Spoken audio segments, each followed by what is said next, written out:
제가 이번 주에 그 본당을 지금 처음 올라왔는데 너무 예쁜 꽃들로 장식이 돼 있어서 기분이 너무 좋습니다. 제가 어릴 때는 몰랐는데요. 이제 조금 어른이 되니까 꽃이 아름다움이 보이고 자연의 아름다움이 보이는 것 같습니다.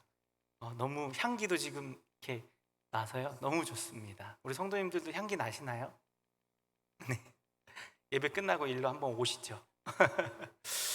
네, 우리 지난주에 이어서 계속해서 우리 다윗을 향하신 하나님의 크신 뜻과 계획, 또 우리 현실 속에서 맞게 되는 고난이나 어려움들, 또 그것을 넘어서게 하시는 하나님의 방법들에 대해서 함께 살펴보고 있습니다.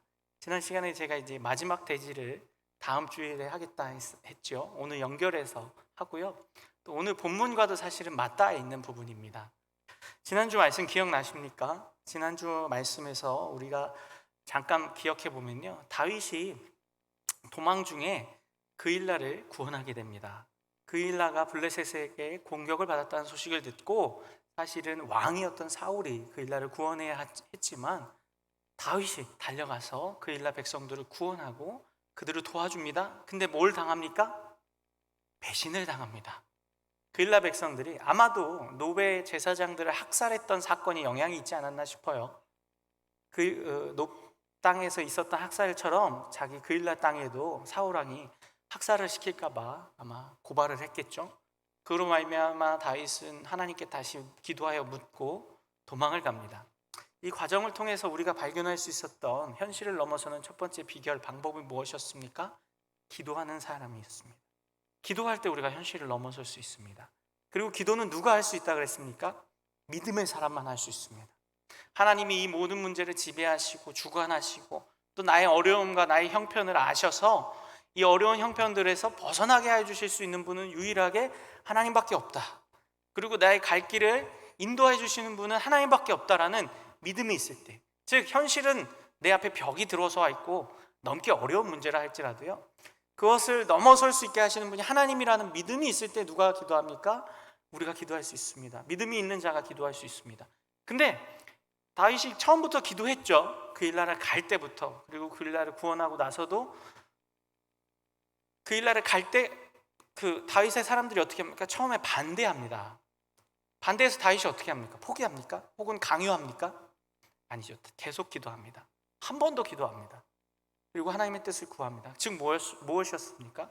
우리가 기도하고 응답받았다고 모든 일이 다 형통할 것이고 모두가 다 나를 지원하고 지지할 것이라는 생각을 하는 것이 아니라 하나님만 붙들면 된다. 벽이 생기고 사람들이 반대가 있고 지지하지 않아도 그럼 계속 기도하고 하나님의 뜻을 구함으로 그 어려운 현실을 어떻게 합니까? 넘어설 수 있다는 것이었습니다. 두 번째는 무엇이었습니까? 이렇게 배신을 당하고 마음이 낙심하고 낭망하였을 것이라고 보여지는 다윗에게 하나님이 누구를 보내십니까? 위로와 격려자를 보내십니다. 요나단이죠. 요나단이 뜬금없이, 사울은 그렇게 찾으려고 해도 찾지 못했는데 요나단은 한 번에 찾아서 와서 다윗을 위로합니다. 근데 거기서 무슨 위로를 줍니까? 하나님의 위로를 줍니다. 인간적인 위로가 아니라 하나님의 마음을 전하죠. 네가 왕이 될 것이다. 나는 네 다음이 될 것이다. 이 모든 일을 우리 아버지 사울도 알고 있다. 이게 누구의 뜻이에요? 요나단 개인의 말이 아니죠. 하나님의 음성이고 하나님의 약속입니다. 하나님은 우리에게 약속과 말씀을 통해서 위로함을 주시고요, 또 여러 가지 하나님의 방식과 방법으로 위로함을 주신다 그랬죠. 그래서 요나단, 뜬금없이 나타난 요나단, 다시는 만날 수 없을 것이라고 여겨졌던 그 요나단을 통해서 위로하게 하십니다. 격려받게 하십니다. 그래서 우리가 그 하나님의 약속과 말씀으로 또 하나님의 여러 수단과 방법으로 주시는 격려와 위로를 통해서 현실의 어려움이나 그 배반감, 그 패배감, 그런 모든 현실의 문제들을 어떻게 할 수 있다고요? 넘어설 수 있다. 하나님 주신 말씀의 위로, 은혜를 받을 때. 그래서 그리고 또 우리도 뭐가 될 수 있다고 그랬습니까?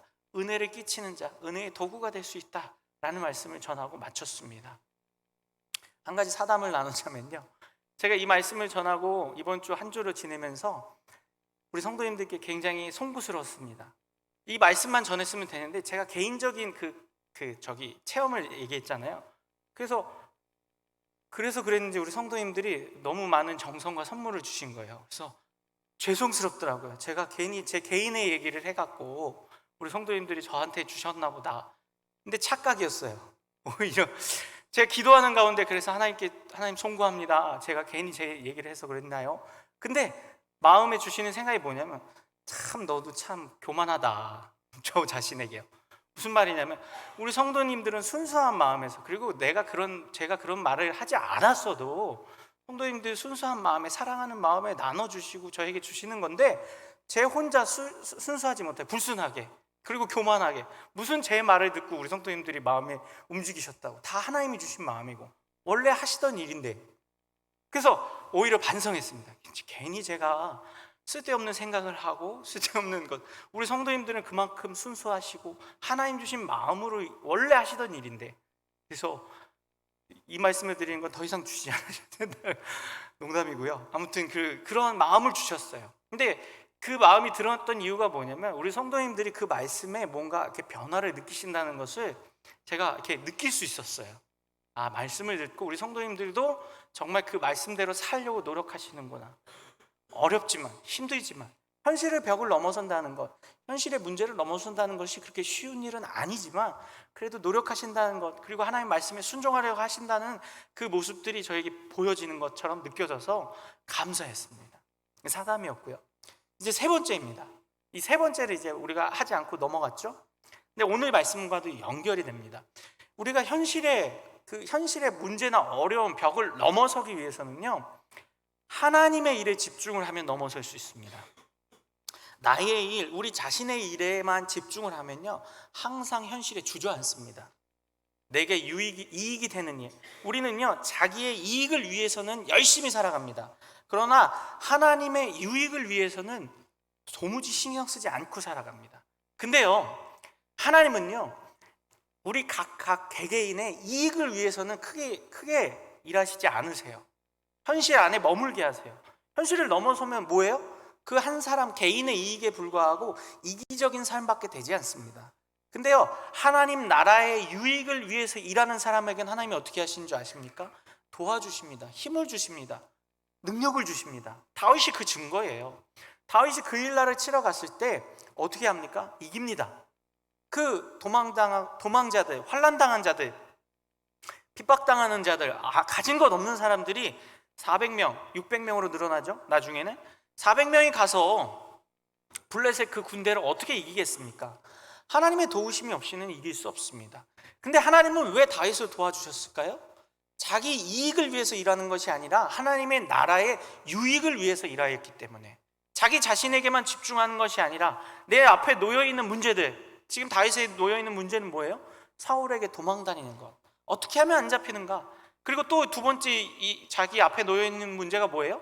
자기의 사람들 400명, 장정만 400명이고 식솔까지 하면 1000명이 넘을 것으로 예측되는 그 수많은 사람들을 입히고 먹이는 것, 그 사람들의 안전을 도모하는 것, 이게 현실의 문제거든요. 다윗이 그 자기 현실의 문제, 자기 현실의 이익만을 바라보고 살았다면 어떻게 됩니까? 그것만 했겠죠. 어떻게 하면 그 자기 식구들 먹이고, 어떻게 하면 사울 손에서 안전하게 도망다니까, 이것만 보면 어떻습니까? 그 현실 안에 갇혀버리게 됩니다. 먹고 사는 문제, 안전한 문제, 건강의 문제, 이런 아주 편협하고 좁은 내 삶의 문제에만 갇혀버리게 됩니다. 그럼 현실을 넘어설 수 없어요. 늘 뭐 먹을지 걱정해야 돼요. 우리 성도님들 그러시죠. 아침 먹으면 점심 차릴 걱정하고, 점심 차리고 나면 저녁 차릴 걱정하고, 저녁에 잠들 때 되면 내일 뭐 먹나 걱정하고. 안 그러십니까? 어떤 권사님이 그러시더라고요. 제가 전에 섬겼던 교회에서. 근데 그게 현실의 문제예요. 내 이익에, 내 먹고 사는 문제에만 집중을 하면 현실을 넘어설 수 없어요. 근데 다윗이 지금 무엇을 봅니까? 하나님의 일을 봅니다. 하나님의 일에 집중을 합니다. 내 이익이 아니라 하나님 나라의 유익을 위해서 내가 조금 희생하여도, 내 것을 조금 내어놓아도, 내가 조금 손해를 본다 할지라도 하나님 나라에 그것이 유익하다면, 그 일날을 구원하는 게 무엇입니까? 하나님 나라의 유익입니다. 그걸 위해서, 그 현실의 문제를 넘어서기 위해서, 또 하나님의 나라의 일을 도모하기 위해서 나아갔을 때 어떻게 합니까? 하나님이 도와주신다는 겁니다. 우리 성도님들의 삶도, 저의 삶도 마찬가지입니다. 제가 사역을 하면서 그걸 많이 느낍니다. 제가 사역을 하면서요, 가정일이나 집안일에만 자꾸 신경을 쓰면요, 오히려 더 힘듭니다. 오늘 또 저희 아들 둘이 다 왔는데요, 오늘 온지 몰랐어요. 원래 다음 주에 같이 오기로 했는데 제 신경을 안 쓰고 있어요, 요즘에. 근데요, 그러다 보니까 처음에 아내가 힘들어하지만 제가 하나님의 일에 더 집중하려고 하고 말씀 전하는 일, 또 교회 사역하는 일에 집중하려고 하니까 아내가 힘을 더 내더라고요. 그래서 아이들 오늘 자기가 데리고 온 거예요. 제가 다음 주에 원래 명절이고 같이 오려고 그랬는데, 그래서 왔어요. 그 우리 성도님들이 너무 좋아해 주시고 이뻐해 주시고, 그러니까 하나님의 일에 집중을 하니까 하나님이 우리 가정의 일을 돌봐주시더라고요. 사역하면서 많이 느낍니다. 제가 자꾸 내 개인의 이익이나 유익을 위해서 아무리 발버둥 치면 더 그것에 발목을 매입니다. 우리 성도님들에게도 권면드립니다. 내 일도 물론 중요합니다. 그렇다고 해서 집안 돌보지를 말라는 말씀 아닙니다. 그렇다고 해서 일하지 말고 하나님의 일만 해라, 그런 말 아닌 거 아시죠? 그러나 우리의 중심이 어디에 있어야 되고 우리의 시선이 어디로 확장돼야 되는지를 말씀드리는 겁니다. 내 일, 내 먹고 사는 문제, 내 가정의 문제, 내 직장, 내 돈 버는 문제에만 시선을 두는 것이 아니라 이제 시선을 조금 넓혀서 확장시켜서 하나님 나라의 일이 무엇일까, 하나님께 유익이 되는 일이 무엇일까를 살피기 시작해야 된다는 것입니다. 그럴 때 어떻게 됩니까? 우리가 현실을 넘어설 수 있는 믿음의 성숙과 성장을 경험하게 됩니다. 하나님의 일에 집중하는 저와 우리 성도님들 되기를 소망합니다. 이렇게 이제 마지막 대지였는데요, 이따가 또 보면요, 그렇습니다. 이렇게 하나님이 주시는 마음, 내 현실의 문제를 넘어설 수 있는 믿음을 가지게 되면요, 그 믿음이 점점점 성숙하고 성장하여서요, 놀라운 일까지 하게 됩니다. 그것이 오늘 다윗이 보여주는 일인데요, 다윗이 오늘 무슨 일을 하죠? 오늘 본문을 읽었는데 사울 왕을 살리게 됩니다. 놀라운 일입니다. 지금 다윗은 어떤 상태죠? 사울로부터 쫓기는 상태이고요, 사울은 지금 다윗을 어떻게 하려고 하는 거죠? 죽이려고 혈안이 되어 있습니다.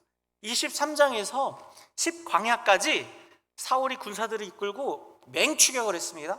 그래서 잡기 일보 직전이었는데 하나님의 도우심으로 어떻게 됩니까? 이스라엘 땅에서 블레셋이 또다시 침입해 들어와서 사울이 빨리 돌아가야 되는 상황을 하나님께서 연출해 주십니다. 그래서 사울이 어떻게 합니까? 돌아갑니다. 다윗을 잡기 코앞에 남겨놓고, 언덕 하나 남겨놓고 저 앞에 있는데 어쩔 수 없어요. 저걸 잡으러 가면 이스라엘이 패망할 수도 있고 큰 일이 날 수도 있어요. 그래서 사울이 말을 돌려서 군사들을 이끌고 갑니다. 거기까지가 23장이에요. 근데 24장 딱 넘어오자마자 어떻게 됩니까? 1절을 보겠습니다.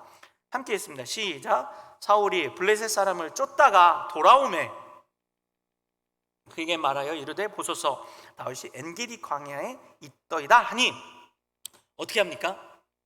블레셋을 쫓다가, 블레셋을 이제 무찌르다가 어느 정도 이제 좀 전세가 괜찮아졌나 봐요. 이제 블레셋이 어느 정도 좀 물러갔나 봐요. 그럼 이제 어떻게 해야 합니까? 우리가 상식적으로 생각할 때 군사들이 지금 다윗을 쫓다가 또 블레셋과 전쟁을 치렀으니까 지쳐있는 상황이잖아요. 그럼 좀 휴식을 취하고 군사들을 정비하고 무언가를 해야 되는데, 그리고 또 사울이 다윗을 쫓는 일은 사실은 개인적인 일입니다. 자기 자신의 이익을 위한 거잖아요. 자기 자신의 왕권을 지키겠다는 명분하에 반역자로 다윗을 몰아서 반역자를 잡겠다는 그러한 명분은 세웠지만 사실은 뭐예요? 사울 개인의 이익을 위한 일이에요. 그래서 자기 개인의 이익을 위해서 뭘 합니까? 수많은 이스라엘 군사들, 오늘은 이제 3,000명이라고 이야기합니다. 3,000명의 군사들을 쉬지도 못한 채 돌립니다. 그리고 어디로 가요? 엔게디 광야로 갑니다. 또다시 광야로 들어가요. 광야는 척박하고 살기 힘든 곳입니다. 군사들도 그곳에 들어가면 지치는 곳이 광야예요. 근데 다윗이 어디 있으니까요? 거기 있으니까. 군사들이 지금 블레셋과의 전투로 인해서 지쳐있는 상황도 아랑곳하지 않고 광야로 들어가는 것도 사실은 힘든 일인 것을 알지만 그런 것 전혀 생각하지 않고 어떻게 합니까? 군사를 몰고 가요. 다윗을 잡으려고요. 그 소식을 안 다윗은 어떻게 합니까? 도망을 다녀요. 그리고 도망을 다니는데 어디에 들어갑니까? 굴 속으로 들어갑니다. 우리 지난 시간에도 봤죠? 그 굴은 어떻습니까? 동굴은 어떻습니까? 이스라엘 백성들에게 피난처의 역할도 하고 또 무덤의 역할도 합니다. 그리고 또 한 가지는 뭐냐면요, 오늘 본문에 나온 3절에 보면 길가 양의 우리에 이른즉 굴이 있는지라 라고 이야기합니다. 이곳은요, 또 굴은 어떤 기능을 하냐면요, 이렇게 초원이나 광야 같은 곳에서 양을 치는 목자들이 밤이 되면 양들을 안전하게 재워야 하지 않습니까? 그래서 큰 굴을 찾아서 그 굴 안으로 양들을 들여놓는 곳이에요. 그래서 양떼의 무리가 들어갈 수 있을 정도로 큰 굴이 이스라엘에는 많이 있었다고 합니다. 그리고 없는 경우에는 목자들이 굴을 직접 파기도 했대요. 그래서 양들이 숨을 수 있을 정도로 큰 굴, 양 수십 마리, 수백 마리가 들어가서 안식을 취할 수 있을 정도의 큰 굴들이 상저했었던 것이죠. 그래서 이곳으로 숨어 들어가 있었어요. 근데 하나님이 어떻게 하십니까? 다윗 앞에 사울이 떡하니 있게 합니다. 근데 사울이 지금 뭐 하려고 그곳에 들어갔을까요? 이곳에서 뒤를 보려고요. 이게 볼일을 보는 생리현상이라고. 즉 화장실을 간 거예요. 왕이 화장실을 가니까 어떻습니까? 광야에서 혼자 들어갔겠죠. 다른 군사들은 굴 밖에서 지키게 하고 굴 안에 누가 있는지 모르는 상태로 굴 안에 들어가서 뒤를 보고 있는데 그 좀 더 뒤에 누가 있었어요? 다윗과 다윗의 병사들이 있었어요. 그 모습을 본 다윗의 생각은 어땠을까요? 여러분 같으면, 우리 성도님들 같으면 어떠시겠습니까? 기회는 이때다. 나를 잡으려고, 지금 나를 죽이러 온 거예요. 사울이 다윗을 죽이려고 왔으니 반대로 다윗은 어떻게 해야 합니까? 그 사울을 죽일 수 있는 절호의 찬스예요. 그래서 다윗의 사람들이 어떻게 합니까? 4절에요. 함께 있습니다. 다윗의 사람들이 이르되 보소서, 여호와께서 당신에게 이르시기를 내가 원수를 내 손에 넘기리니 내 생각에 좋은 대로 그에게 행하라 하시더니 이것이 그날이니이다 하니 다윗이 일어나서 사울의 겉옷자락을 가만히 베니라. 다윗을 따르는 많은 사람들이 이야기합니다. 지금이 하나님이 주신 기회입니다. 여호와께서 기회를 주신다고 했는데 지금이 기회입니다. 다윗의 마음속에도 뭐가 생길까요? 죽였으면 좋겠다라는 마음 생기지 않을까요? 지금 이 사울을 죽이면 내가 이제 도망 안 다녀도 될 것 같잖아요. 그리고 위협이 이제 사라지잖아요. 그리고 아니 그 수많은 광야의 동굴과 광야의 땅 중에서 어떻게 다윗이 숨어 있는 곳에 사울이 홀몸으로 나타납니까? 그리고 거기서 뒤를 보고 있어요. 용변을 보고 있어요. 용변을 볼 때 사람이 어떻게 됩니까? 무방비 상태가 됩니다. 다른 때는 그래도 좀 어느 정도 방비가 되는데요, 용변을 볼 때만큼은 아무 일도 할 수 없는 것이 사람입니다. 그래서 용변 볼 때 목이 나타나면 어떻습니까? 가장 싫어요. 잡을 수가 없거든요. 저도 가끔 여름에 우리 교회 화장실에서 용변 보면은 목이 나타나면 그렇게 씻습니다. 모기 한 마리도 막을 수 없는 상태가 용변을 보는 상태인데 지금 사울이 그런 상태예요. 그 다윗이 칼 들고 가서 창 들고 가서 푹 찌르면 어떻게 됩니까? 죽어요.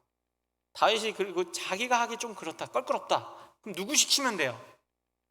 다윗의 병사들을 시키면 돼요. 실제로 그러잖아요. 우리가 가겠습니다. 그래서 그냥 그러면 안 될 것 같은데 모르겠다 이러고 동굴로 들어가 버리면 되잖아요. 그럼 알아서 자기 병사들이 어떻게 합니까? 죽여줘요. 다윗은 지금 오히려 어떻게 합니까? 병사들에게 죽이지 못하게 당부합니다. 단속합니다. 그리고 그를 살려줍니다. 이 대목을 보면서 우리 성도님들 무슨 생각을 하십니까? 우연이다, 기회다, 사람이 참고 견디니까 기회가 오는구나 이렇게 생각하십니까? 오늘 말씀의 제목이 뭐지요? 하나님이 살리게 하심입니다. 하나님이 다윗 앞에 사울을 놓아두신 거예요. 그냥 우연이거나 그냥 어쩌다 한번 찾아오는 일생의 절호의 기회가 아니라 하나님이 지금 다윗을 시험하시고 성장시키시기 위해서 사울을 그 앞에 갖다 놓으신 거예요. 사실은 우리가 기억해야 합니다. 우리 인생 속에서도요, 어쩌다가 갑자기 뜻하지 않은 요행 같은 일이 일어나요. 그럼 우리 어떻게 합니까? 그 요행 같은 일을 겪으면서 아싸 재수 좋았다, 아싸 우리 길 가다가 10,000원짜리 50,000원짜리 이렇게 떨어져 있는 거 주시면 어떻게 하십니까?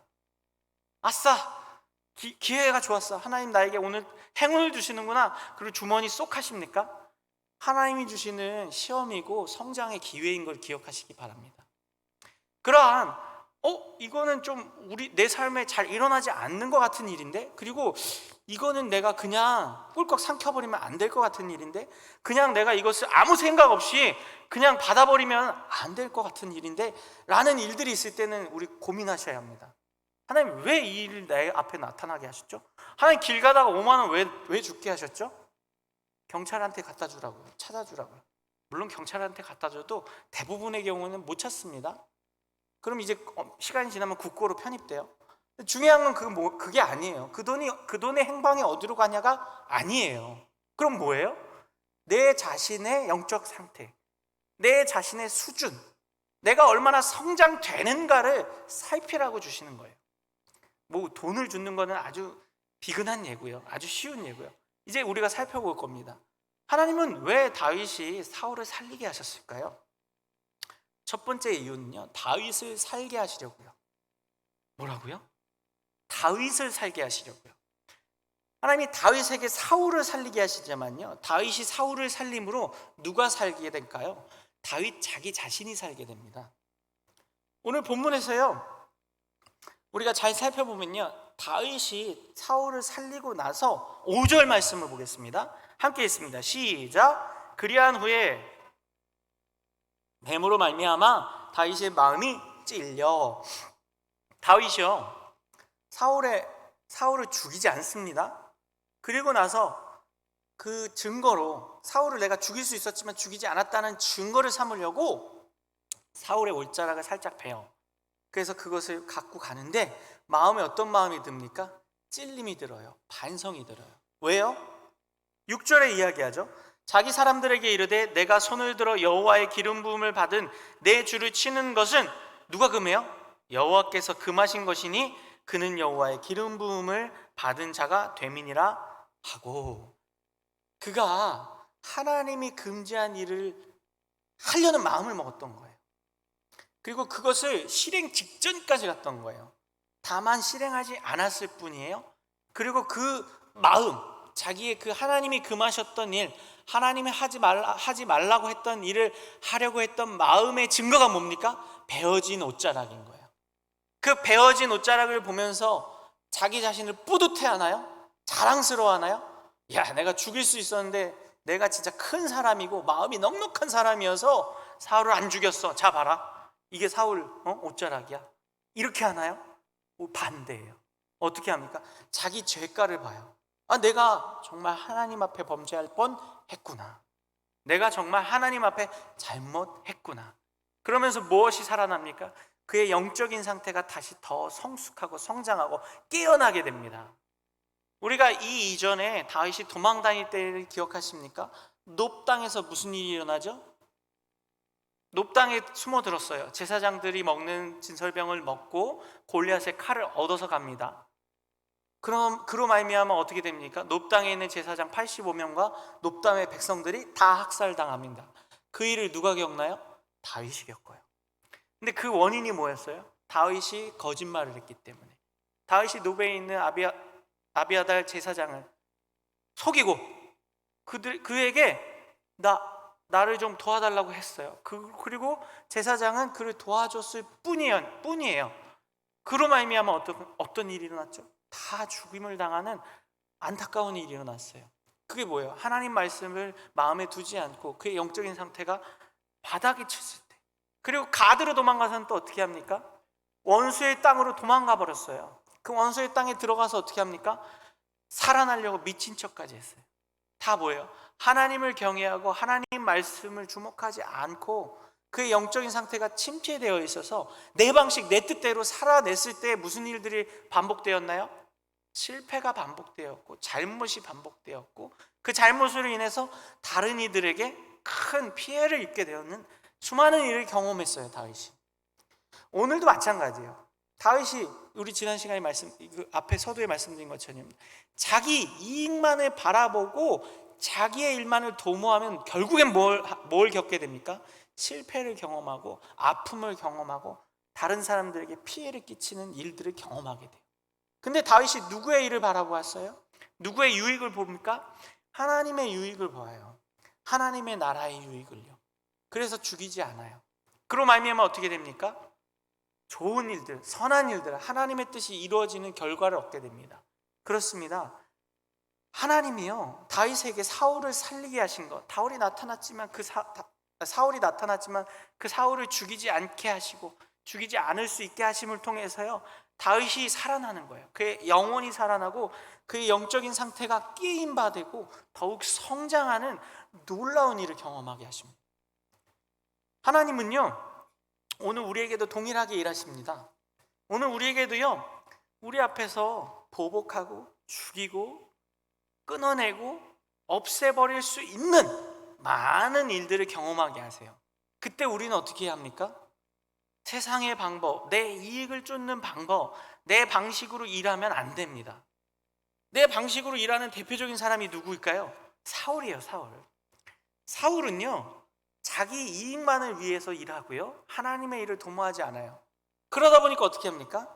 죽이는 일에 앞장서요. 오늘 다윗은요, 하나님께 기름 부음 받은 자를 하나님이 죽이지 말라고 했다고 해서 사울, 그 원수 같은 사울도 안 죽이는데, 사울은 반대로 어떻게 합니까? 기름 부음 받은 제사장 85명을 단숨에 죽여버려요. 높당에서 학살이 일어났죠. 왜 일어났죠? 자기 이익 때문에.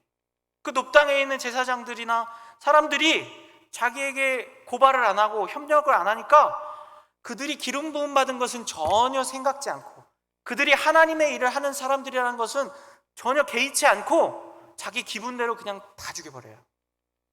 너무 대조되지 않습니까? 다윗은 기름 부음 받은 한 사람도 못 죽이는데, 그리고 그 한 사람은 날 죽이려는 원수와 같은 사람임에도 불구하고 하나님 나라의 유익을 생각하고 하나님을 생각하여서 그를 못 죽이는데, 사울은 자기 유익만을 생각하고 자기 이익만을 쫓는 사람이고 하나님의 일은 생각지 않아요. 그러다 보니까 기름 부음을 받은 85명의 제사장을 싹 다 죽여요. 얼마나 차이가 큽니까? 그 사울이요, 제사장을 죽인 것만이 중요한 게 아니라요, 그 죽임을 통해서, 이미 죽이기 이전부터 사울은 어떻습니까? 영적으로 죽어 있는 상태입니다.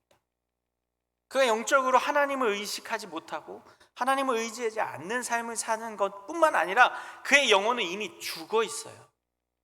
그러니까 어떻게 합니까? 되는 일이 없죠. 힘은 있는데, 왕으로서 권력은 있고 군사는 마음대로 부릴 수 있지만, 그러나 그것으로 어떠한 선한 일도 도모하지 못합니다. 심지어 뭐도 안 해요? 그 일라 땅을 구원하는 일도 안 해요. 다윗이 할 일이 아니라 사울이 할 일임에도 불구하고 백성들을 구원하고 살피는 일도 안 하는 게 사울이에요. 그의 영혼은 죽어 있습니다. 그러나 다윗은 어떻습니까? 하나님 안에서 깨어 있습니다. 사울을 살림으로 다윗 자기 자신을 살리는 거예요. 만약 이때에 다윗이 순간 욱해서 혹은 순간 자기의 이익을 도모하려고 사울을 죽였으면 어떻게 될까요? 그럼 진짜 반역자가 돼요. 온 이스라엘이 다윗이 아닌 줄 알았는데 진짜 반역자였네, 진짜 반역자여서 사울을 자기 멋대로 죽인 거네 하면서 어떻게 합니까? 온 이스라엘이 아마 다윗에게 등을 돌렸을 것입니다. 정치적으로 보더라도요. 그 영적으로는 말할 것도 없지요. 영적으로는 하나님께 버림받은 것과 버림받게 될 것이었습니다. 그러나 어떻습니까? 다윗이 사울을 살림을 통해서 자기 자신도 살아나고 또 이스라엘 백성들도 사는 길로 이끄는 자가 됩니다. 그리고요, 다윗이 이렇게 자기 자신을 살림을 통해서 누구도 살립니까? 잠시이지만 사울의 영혼도 살립니다. 오늘 본문 밑으로 내려가면요, 19절과 20절을 보면요, 이제 다윗과 사울의 대화에서 사울이 다윗의 이야기를 듣고 다윗이 자기를 죽이지 않은 것에 대해서 감명을 받고 갑자기 이런 고백을 해요. 19절과 20절 함께 읽어보겠습니다. 시작. 사람이 그의 원수를 만나면 내가 오늘 내게 행한 일로 말미암아 여호와께서 내게 선으로 갚으시기를 원하노라. 보라, 나는 내가 반드시 왕이 될 것을 알고 이스라엘 나라가 내 손에 견고히 설 것을 아노니. 누가 얘기한 거예요? 사울이요, 사울이 지금 다윗이 자기를 살린 일을 통해서 영혼이 어떻게 됩니까? 잠시 살아나요. 잠시 정신을 차립니다. 그러면서 무슨 고백을 해요? 네가 왕이 될 건 나 알아. 너가 왕이 될 거야. 하나님이 그렇게 하실 거야 라고 이야기하고 있는 거예요. 그러면서 21절에서 맹약을 맺고 집으로 돌아갑니다. 다윗의 살림을 통해서 죽이지 아니하고 복수하지 아니하고 자기 방식대로 일하지 아니함을 통해서 사울조차도, 원수였던 사울조차도, 영혼이 죽어 있었고 하나님을 의식하지 않던 사울조차도 누굴 의식하게 만듭니까? 하나님을 의식하게 만들어요. 그의 영혼이 깨어나게 됩니다.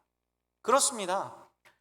우리에게요, 하나님이 어려운 문제들, 정말 저 사람 복수하고 싶고 이 일 내가 정말 파토내고 싶고 정말 죽이고 싶은 어떤 그 마음이 있을 때 그 마음을 억누르고 그 마음 속에 하나님의 유익을 도모하고 하나님 주신 말씀에 순종하여서 내가 참고 견디고 그 속에서 하나님의 뜻을 찾으면요, 어떤 일이 일어납니까?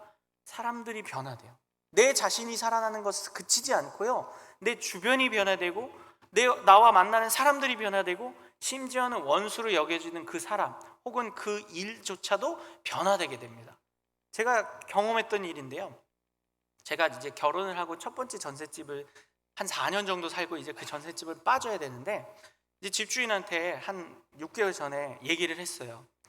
우리가 한 6개월 후에 이제 전세를 끝내고 다른 집으로 이사하려고 합니다. 그래서 해달라고 했더니 조금 이렇게 불편해하는 기색을 내요. 왜냐하면요, 저희가 들어갔던 4년 전과 4년 후 전세값이 많이 차이가 났거든요. 많이 떨어졌어요. 그 시기가 거의 한 3, 4천만 원 이상 이렇게 떨어지게 됐거든요. 근데 이 주인분이 그 3, 4천만 원을 마련할 생각을 하니까 싫은 거예요. 근데 그렇게 얘기를 하고 주인분도 집을 빼라라고 해서 다음 살 집을, 이제 다음 가기로 한 지역이나 이런 곳에 가서 집을 계약을 했어요. 그리고 주인한테 얘기를 했죠. 우리 계약했으니까 어느 때까지는, 그 계약 기간에 맞춰서 어느 때까지는 전세금을 빼줘야 됩니다 이러는데 갑자기 이 주인분이 태도를 바꿔요. 아니 그런 게 어딨냐고, 무슨 소리냐고, 저희가 한 달 전에 이미 말씀을 드렸고 그때 다 얘기가 된 건데. 근데 이분이 이제 나중에 알게 된 건데 그 전세금을 3, 4천만 원을 마련하기가 어려웠던 거예요. 그러니까 안 빠지게 하고 싶은 거죠, 저희 집이. 그래서 말을 바꾸고 태도를 바꾸는 거예요. 그래서 어떻게 했을까요? 처음에는 인간적인 방법을 썼어요. 내용 증명을 보내고 전화를 잡고 놓고 문자를 보냈어요. 그러니까 주인이 어떻게 할까요? 화를 내기 시작하는 거예요. 근데 사실 우리가 상식적으로 이게 화내는 일이 아니잖아요. 법적으로 해도 제가 잘못한 게 아무것도 없잖아요. 그럼에도 불구하고 막 화를 내고 못 빼주겠다는 식으로 당짜를 부리는 거예요. 그러면서 저희가 들어왔던 전세금으로 집을 내놓은 거예요. 그럼 안 빠지죠. 시세는 3, 4천만 원이 내려가 있는 상황이니까. 그러니까 그래서 전세 그 시세를 낮춰달라, 그래야 집이 나가지 않겠냐. 집 보러 오는 사람도 없는 거예요. 그 단지 내에 있는 시세보다 2, 3, 4천만 원이 높으니까 당연하죠. 그래서 관계가 아주 안 좋아지고 전화를 하면 서로 불키는 말들을 하고 그러는 거예요. 너무 마음이 안 좋고 너무 힘든 거예요. 아니 내가 내 권리를 찾는 건데 왜 이 주인이 이러지? 이런 마음이 들었어요. 근데 하나님이 기도하는 가운데 하나님께서 사랑의 마음으로 그를 품어봐라. 그거 어떻게 품으라는 겁니까, 하나님? 그래서 그 과정 속에서 많이 관계가 안 좋아지고 서로 이렇게 언쟁도 벌이고 이런 일들이 있었거든요. 근데 먼저 사과를 하고 차근히 얘기를 하라는 마음을 주시는 거예요. 근데 마음이 그러고 싶지 않죠. 왜, 내가 잘못한 건 하나도 없고 오히려 그 주인분이 잘못했는데 빼줘야 될 집을 안 빼주고 그 시세도 안 맞춰주고 있는데. 그래서 그럼에도 불구하고 하나님 계속 기도하는 가운데 다시 전화를 하고 화해를 요청하고 이렇게 하라는 마음을 주셔서 어렵지만 힘들지만 전화를 하고 좋은 말을 하면서 화해 대화들을 나누었어요. 근데 제가 먼저 그렇게 굽히고 미안하다라고 얘기를 하니까 놀라운 사실이 그 주인이 갑자기 태도가 바뀌어요. 또 그 전까지는 그렇게 정말 예의 없이 굴시고 정말 그렇게 막 당짜를 부리시던 분이 제가 먼저 그렇게 굽히고 들어가고 서로 잘 대화하시지요 이렇게 하니까 변화돼서 전세금을 낮추는 거예요. 내놓은 돈을 그 시세에 맞게요. 그러면서 자기가 그러면은 그 남은 돈은 자기가 한번 구해보겠다. 근데 사실 당연한 거잖아요. 이게 현대사회에서, 자본주의 사회에서 당연한 일이거든요. 근데 그걸 안 하려고 했던 사람이에요. 원수 같죠. 근데 제가 먼저 그렇게 화해하고 제스처를 취하고 우리 함께 한번 방법을 찾아봅시다 이렇게 하니까 그렇게 바뀌시더라고요. 그래서 다행히 집이 잘 빠졌어요. 그리고 나서 이사하는 날 그 집 주인이 주인분이 저희 집에 와서 물론 이제 자기 집 상태 확인하려는 것도 있겠지만 저희랑 인사를 나눴어요.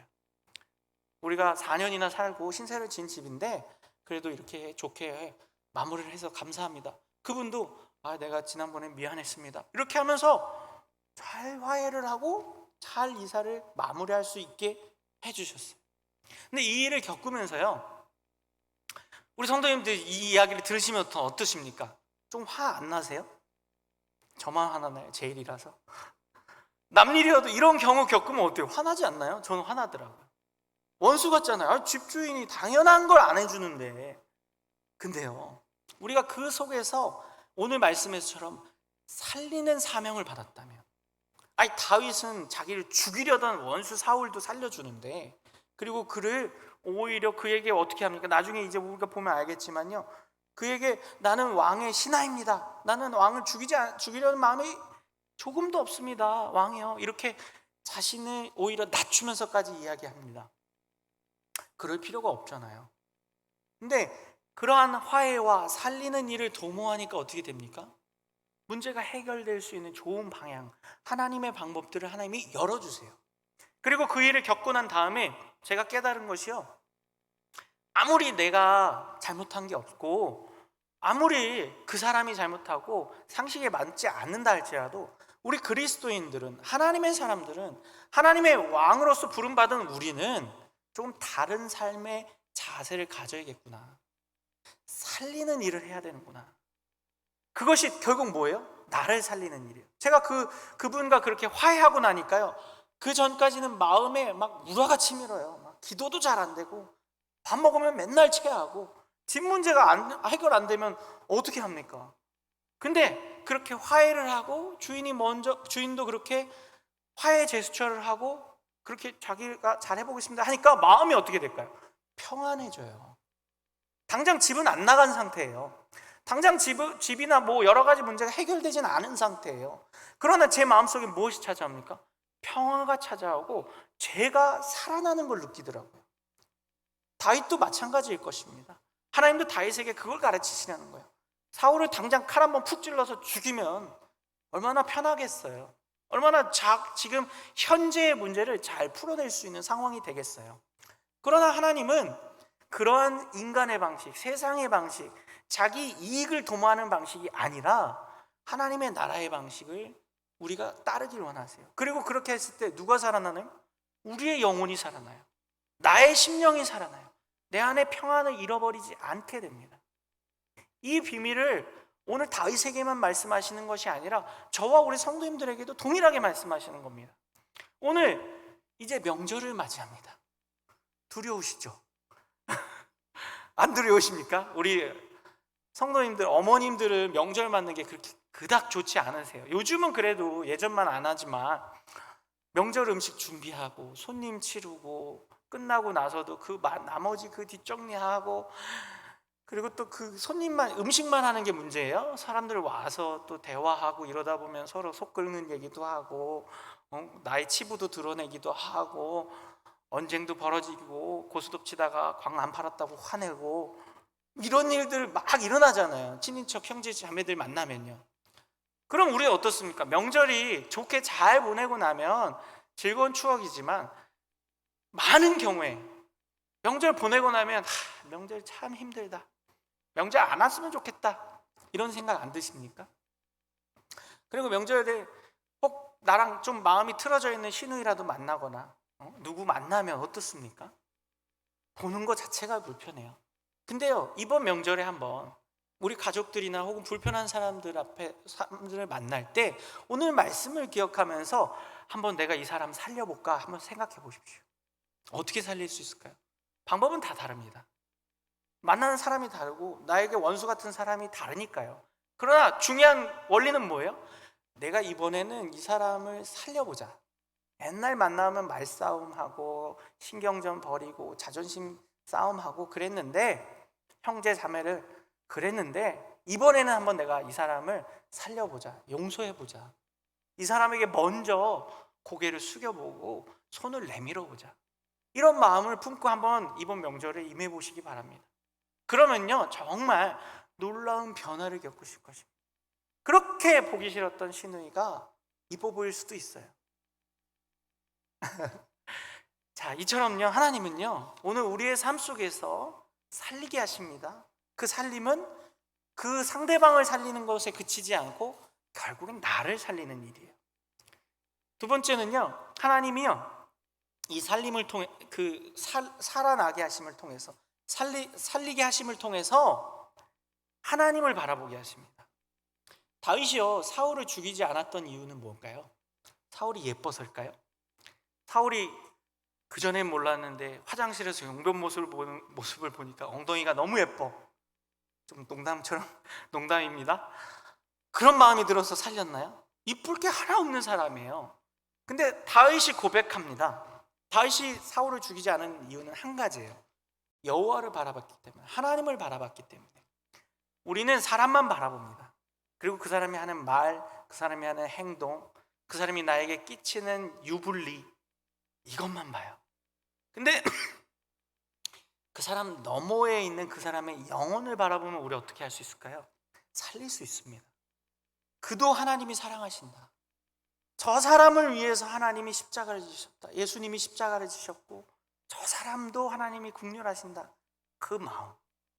심지어는 그 사람을 향하여서 하나님이 뭘 부어주셨어요? 기름 부어주셨대요. 그 마음을 품고 하나님을 바라보고 그 사람을 바라보면 어떻게 될 수 있습니까? 살릴 수 있습니다.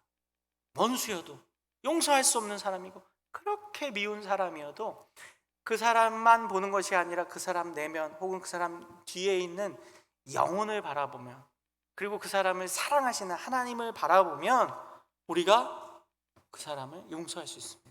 제가 이번 주에 너무 감사하고 기쁜 일을 겪었는데요, 제가 지난주에 이렇게 설교 말씀을 전하고 월요일 날 이제 새벽 예배가 있었잖아요. 월요일 새벽 예배가 끝나고 새벽 운행을 이제 돌잖아요. 성남을 다 돌고 마지막 우리 성도님 내려드리고 이제 남한산성 쪽 길로 해서 이렇게 집으로, 광주로 들어오거든요.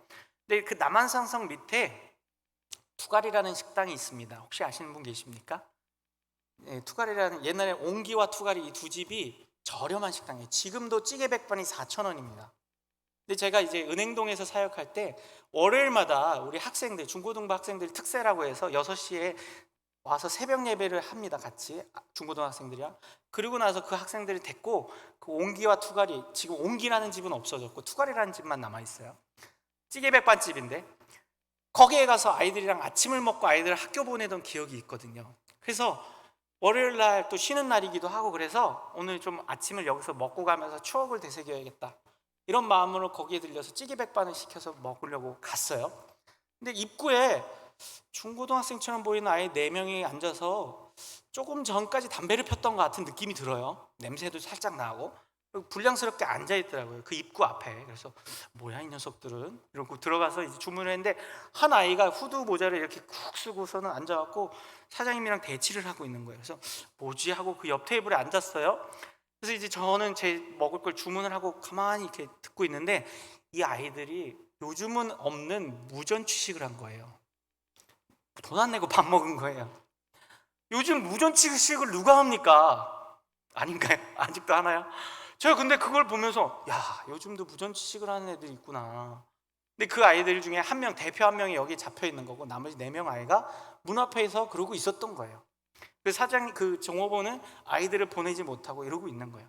그래서 제가 근데 그 아이를 보는데 예전에 제가 섬기던 아이들 생각이 나는 거예요. 그리고 거기 맨날 월요일마다 아침 새벽 예배 끝나고 데리고 와서 같이 밥 먹고 애들 차 태워서 학교 보내고 이 생각이 나는 거예요. 그러면서 얘를 보는데 딱 봐도 한 중학생, 뭐 중2, 3, 고1 이 정도밖에 안 돼 보여요. 어려 보여요. 애떠 보여요. 그리고 막 사장님이 계속 혼을 내죠. 빨리 돈을 내놔라, 갖고 와라, 누구한테 연락을 하든지 부모님께 연락을 하든지 해라 하는데 못하죠. 그러니까 무전취식 했죠. 근데 그 마음속에 자꾸 드는 생각, 얘네 밥값을 내주고 싶다, 이런 생각이 드는 거예요. 근데 이 종업원 사장님이 결국 참다 못해서 나 이제 경찰 부를 테니까 이제 전화를 꺼내서 경찰 부르겠다 하시는데 안 되겠더라고요. 제가 일어서서 사장님 얘네 얼마 먹었어요? 그런데 그 찌개백반 4,000원인데 38,000원 먹었대요. 5놈이서. 4,000원짜리 찌개백반 집에서 왜 이렇게 많이 먹었나 싶었는데, 그래서 제가 내드릴게요 이러는 거예요. 그러니까 그 사장님이 깜짝 놀라면서 이거를 왜 사장님이 내냐고. 그러지 말라고. 애들 버릇 나빠진다고. 근데 내고 싶은 거예요. 아이들이 경찰을 불러서, 물론 이 아이들이 그렇게 모범생처럼 보이진 않아요. 불량한 학생처럼 보여요. 근데 이 아이들을 보면서 제가 전에 섬겼던 아이들도 생각나고, 이 아이들의 영혼이 괜히 마음에 와닿는 거예요. 지금 물론 뭐 요즘은 촉법소년이다 뭐다 해서 뭐 와도 뭐 부모님께 연락해서 뭐 돈을 치르든지 뭐 잘 훈방조치 하든지 뭐 이렇게 저렇게 하겠죠. 근데 제 마음속에는 이 아이들을 도와주고 싶은 마음이에요. 뭐 얼마 안 되는 밥값인데, 그리고 이 아이들이 물론 이 아이들이 이 밥값을 내가 내준다고 해서 정말 반성을 하고 정말 고마워할까, 이런 마음도 처음엔 들었어요. 그럴 수도 있고 안 들을 수도 있죠. 그 내주고 그 5 아이들을 다 들어오라고 해서 잘못했습니다라고 인사를 시키고, 또 제가 이제 나와서 가기 직전에 그냥 보내면 안 될 것 같더라고요. 그래서 제가 누군지는 알려줘야 될 것 같아요. 그래서 내가 요 근처 교회 목사인데 너희들 먹고 건강하고 다음부터는 이러면 안 된다, 이러고 짧게 훈계를 하고 차 타고 왔어요. 근데 왜 목사라고 얘기를 했냐면요, 이 아이들이 최소한 좀 알았으면 좋겠어요. 너희들에게 이 도움의 손길을 주는 사람이 누군지. 그 안에, 식당 안에 아저씨들 많았거든요. 아무도 신경 안 써요. 다 그냥 걔네 일이지 내 일 아니잖아요. 근데 이렇게 너희의 그 어려움, 너희가 뭐 계획적으로 무전취식을 했든 아니면 나쁜 마음을 뭐 했든 아니면 어쩔 수 없이 정말 배고파서 했든 뭔지는 저는 모르죠. 그러나 그들이 알았으면 좋겠어요. 그들의 사랑할 수 있는 사람들, 그들의 이런 모습까지도 품어줄 수 있는 사람이 믿는 사람들이고 하나님의 사랑을 아는 사람이 한다. 그래서 이름이나 뭐 이런 거 전혀 안 얘기하고 그냥 목사라고만 얘기해주고 싶었어요. 하나님을 믿는 사람들이 너희를 이런 어려움에서 도와줄 수 있다는 것을 좀 알게 해주고 싶었어요. 그래서 그렇게 하고 왔어요. 오고 나니까 처음에는 아까 말씀드린 생각이 들어요. 얘네가 정말 고마워할까? 그 다음에 또 안 그럴까? 아니면 이번 기회로 다음에 또 하면 어떡하지? 또 누가 도와줄 거라는 헛된 기대를 하면 어떡하지? 별별 생각이 다 드는 거예요. 돈 38,000원이 아까운 게 아니라. 근데 기도하는 가운데 하나님이, 오늘 또 말씀을 준비하는 가운데 하나님이 그런 어떤 결과나 유익이나 네가 목사라는 걸 밝히고 그들이 그래서 다 교회에 나오고 이런 일이 일어나지 않더라도 하나님의 사랑을 경험한 아이들이라면 그 따뜻함을, 그 사랑을 조금은 가지고 있을 수 있을 것이라는 확신을 주시더라고요. 그래서 그 일을 하고 난 다음에 정말 감사하더라고요. 요즘 무전취식을 해서 돈을 대신 내줄 수 있는 기회조차가 없잖아요. 요즘 무전취식 안 합니다, 사람들. 초등학생들도 다 엄카 들고 다녀요. 엄마 카드 들고 다니면서 다 내지 무전취식 하는 사람 없어요. 근데 이런 아이들을 만날 수 있다는 것, 마치 오늘 말씀이 좀 대입하면 웃긴 거지만 다윗과 사울의 만남 같은 느낌을 주시더라고요. 만날 수 없는 사람들을 만나고 도울 수 없는 사람들, 살릴 수 없는 사람들을 살리게 하는 그런 모습들. 이게요, 그 아이들만 바라보면, 불량한 아이들 겉모습만 바라보고 요즘 버릇없이 무전취식을 하고 돈도 없으면서 왜 왔어? 그 새벽 예배 끝나고 6시 반이거든요. 그 시간 생각해 보세요. 중학생 아이들이 6시 반에 그 아침에 식당에 왔다는 것은 밤새 밖에서 놀았다는 뜻이에요. 사실은 집에 있다가 그렇게 나오지 않습니다. 그만큼 불량한 아이들이라 할지라도요, 겉모습을 보고 그 아이들이 하는 행동을 보고 말이나 말투나 그런 걸 보면요, 그 아이들을 살릴 수 없습니다. 도와줄 수 없어요. 그러나 그 안에 있는 영혼들, 그 아이들조차도 하나님이 사랑하신다는 그 마음을 품고 그들을 바라보면요, 우리가 할 수 없는 그 살림의 일들을 할 수 있다는 것이. 우리 성도님들도 마찬가지입니다. 명절 얘기도 했고요, 또 이제 내일 직장 가시고 학교 가시고 가정에 돌아가시고 삶의 자리로 돌아가셔서 저 사람 정말 내가 살릴 수 없어, 용서할 수 없고 정말 같이 상종하기 싫어하는 그 사람들을 왜 계속 만나게 하실까요? 왜 계속 내 앞에 두실까요? 살리라고요. 무리한 방법이라, 내가 할 수 없는 일을 할지라도 살리라고. 그 살림을 통해서 내 영혼도 살아나고 그의 영혼도 살아나고, 그리고 하나님의 일이 우리의 삶 속에서 일어나는 것을, 성취되는 것을 경험하라고. 우리 시간에 함께 찬양하고 기도하기 원합니다. 하나님이여,